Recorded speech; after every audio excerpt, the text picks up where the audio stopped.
Did you know that 70% of Americans hate the job that they are doing right now? That's a staggering number. 70% of Americans do not like the work that they are currently doing. But every day people go to work complaining, whining, cursing the job they're doing. They probably don't like the people they work with. They don't like their bosses. They don't like the job that they're doing. They don't like somebody telling them what to do. So the question is, why do people still keep doing what it is that they hate, the thing that they dislike? The main reason is fear. The fear of taking off, getting started in doing what you love to do. Because oftentimes we haven't figured out how to earn income doing our love, our passion. That's why a lot of people end up working in doing what they do not enjoy. As a matter of fact, one time this guy was telling me, how dare they? He was let go by his job. He used to work for the men's warehouse. So he was, I guess, call it downsized or fired or let go or dismissed, whatever the case may be. They gave him the marching order. Here's the door, get out. We don't need you anymore. So he was like, how come I've dedicated 15 years of my life? They just let me go like that without even no warning, no heads up, nothing for 15 years. Wow. Nothing is going to change unless you make a move, unless you make that change. A lot of people keep doing the same thing that they're doing, but expecting a different outcome, expecting some type of miracle to happen for them to stumble on their ideal job. Some people are still hoping and praying to win the lotto. As a matter of fact, I think the mega lotto today was over $500 million. That is a lot of money. That is a lot of money. But how do you end up? How can you take that leap and do what it is that you enjoy? At least you would do what you are happy doing, even if the money doesn't follow immediately. But I'll say ultimately, once you take that leap of faith, make that move, things will start working out. You will not learn if you don't make a move. You will not have any breakthroughs if you don't take a leap of faith. Take that leap. Take that leap. Fear of failure, fear of what if? What if I don't succeed? What if people laugh at me? What would my family say? What if this? What if this? It's okay to have your what ifs. It's normal. It's human nature to have the what ifs. But you have to listen to that voice that is telling you your what ifs.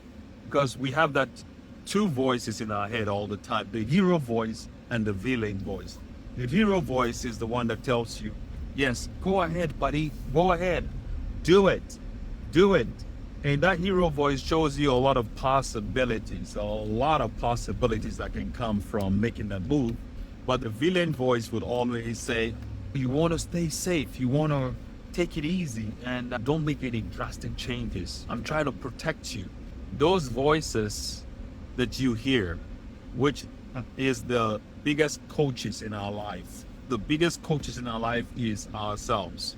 The voice in our head, the inside voice, the voice that encourages you to take that leap, make that move, and that voice that tends to keep you back from making that move, from taking strides. So when you learn to use affirmations, because affirmations basically is the thoughts that we are thinking and the words that we are saying. When you learn to use affirmations, you use the affirmations with the 3 P's, which is it has to be personal, it has to be positive, and it has to be in the present tense. So when you use affirmations to craft, to create, to channel, to not just control, but to become aware, yes, become aware of those voices, of what is really going on in your head. once you become aware, it just opens up a lot of possibilities. Then you can observe yourself. You're like sitting out and watching your life play out. Your limiting beliefs, you see the limiting beliefs, you see what's holding you back, you see all the negative things that is holding you back from taking strides and moving forward. So affirmations is a very good way to help you overcome fear, the fear of failure, the fear of what people will say, emotional baggages in our past. Affirmations is a very good tool to use to overcome emotional dramas and traumas, overcome the fear of failure, to overcome all the stress, past programming. Programming, that is a big one. The programming, subconscious programming that we all have. We all have the subconscious programming.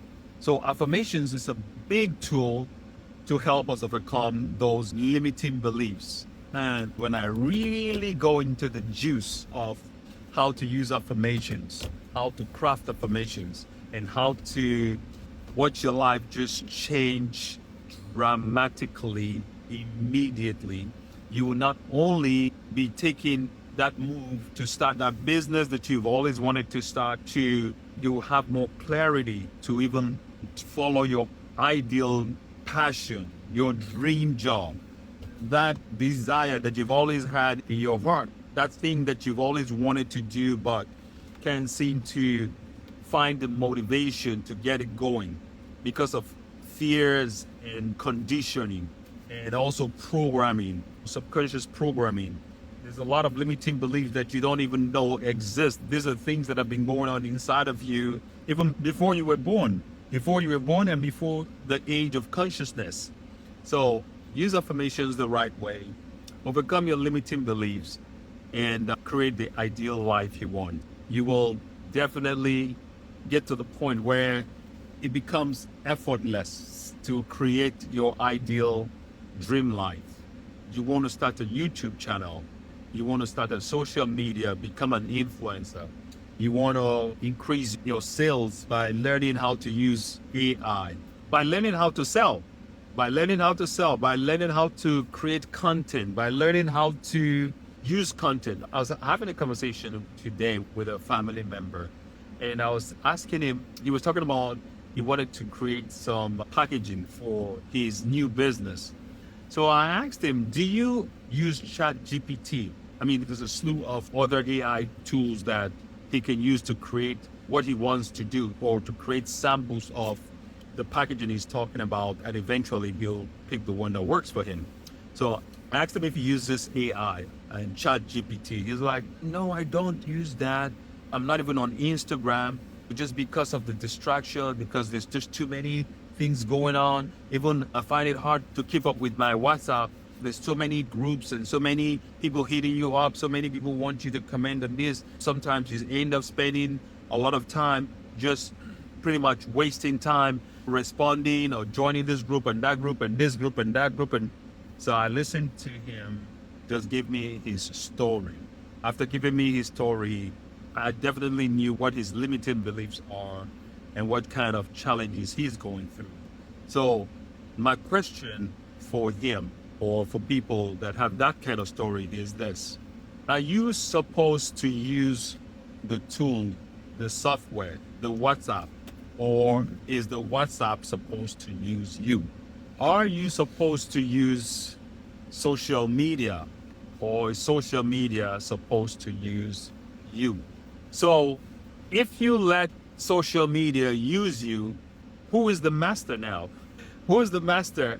If your social media, if you cannot control your use of your social media, that you end up spending countless hours because you have to respond, you have to watch every video, you have to watch every message or respond to every message. The master now has become the servant. Who is in control? Social media is not supposed to be the master over you. You are supposed to be the master over social media. You're supposed to be the master over WhatsApp tool. You're supposed to be the master. That's one of my strategy is my phone is forever on silent. It's always on silent or on busy mode. So when people call me, it either goes to voicemail or it just rings, because those are distractions. Distractions, you're not supposed to let your phone distract you. You own the phone. The phone doesn't own you. You're not supposed to jump at every call you get. One thing, my notification is forever on silent. If there's a notification in that phone, I do not know even if it exists. So use the tool. Don't let the tool use you. Use the tool, use AI to achieve the goals that you want. Don't let the AI use you. So that's all I want to say right now. Learn how affirmations work. Instead of saying things that like, I will do, I will start tomorrow. No, definitely you change that affirmation to, I get it done now. I get it done now. The only time we have is now. Yesterday is gone. Tomorrow never comes. You heard the story about this pub in London, UK, that says, if you come back tomorrow, you get everything half off. Come back tomorrow, you get everything half off. So when you go to this pub and you read the sign, you are hoping that when you come back tomorrow, you'll get things half off. But when tomorrow comes, you read the sign again, it says come back tomorrow. So the reality is that tomorrow never comes. Tomorrow is forever in the future. So the only time we have to do anything is right now. You can start using affirmations right now. You plant the seed right now. And once the seed is planted, all you need to do is just water it. You water the seed. One of the biggest affirmations to use is the self-love affirmation. I love myself. Say that 100 times in the morning, 100 times in the day, and 100 times at night before you go to sleep. And to use affirmations the right way, I love myself. Another great affirmations to use will be, I approve of myself. I approve of myself. Say that 100 times in the morning. Say that 100 times in the afternoon. Say that 100 times at night. And just watch what happens the next day. Watch how you feel. Watch how your energy shifts just by saying these affirmations. As a matter of fact, try it and DM me your results. Let me know what happens. If you don't use it, how can you say affirmations do not work? How can you keep questioning and doubting and criticizing and complaining about something you haven't tried? Give it a try and let me know your result. This is instant energy shift. I love myself times 100. This is my prescription. This is doctor's prescription. I love myself times 100, and I approve of myself times 100. And just watch your energy shift. That's it. Until then, keep affirming, keep affirming, keep affirming, keep affirming, keep affirming, keep affirming.